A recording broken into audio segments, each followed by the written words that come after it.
O insulinoma, um tumor lá no pâncreas, o que ele pode nos ensinar sobre diabetes e obesidade?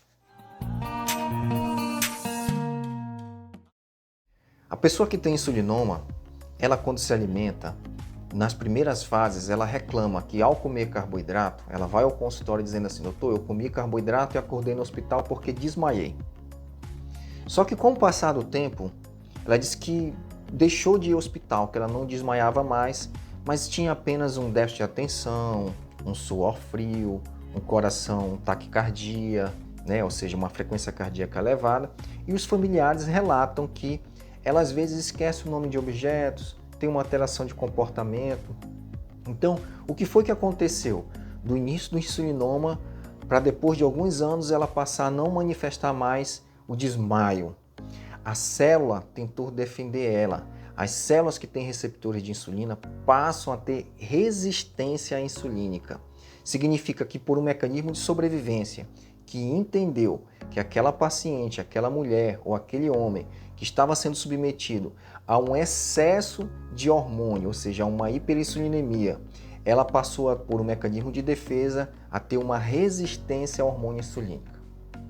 Nas pessoas que comem carboidrato, que manifestam então essa hiperinsulinemia, como um mecanismo de defesa do corpo de sobrevivência, assim como foi naquele estado de hiperinsulinemia pelo tumor, elas passam a desenvolver também mecanismos de defesa, e um dos mecanismos de defesa é a resistência à insulina, ou a resistência insulínica. E com isso, os órgãos e as células passam a não responder mais àquela quantidade habitual que é secretada pelo pâncreas de insulina para pegar a molécula de glicose e transportar para a sua célula de gordura ou de energia. E aí o pâncreas precisa cada vez mais produzir mais e mais insulina para que ele consiga fazer aquela ação que era feita apenas por uma molécula. Digamos que agora esse indivíduo ele passa a precisar de 10 moléculas porque aquela abertura da chave, né, que a insulina promove dentro da célula para captar a glicose não acontece mais. E gerou então um fenômeno de resistência à insulina. Essa é a gênese, é a fisiopatologia da doença que nós conhecemos como uma pandemia hoje, que é o diabetes tipo 2.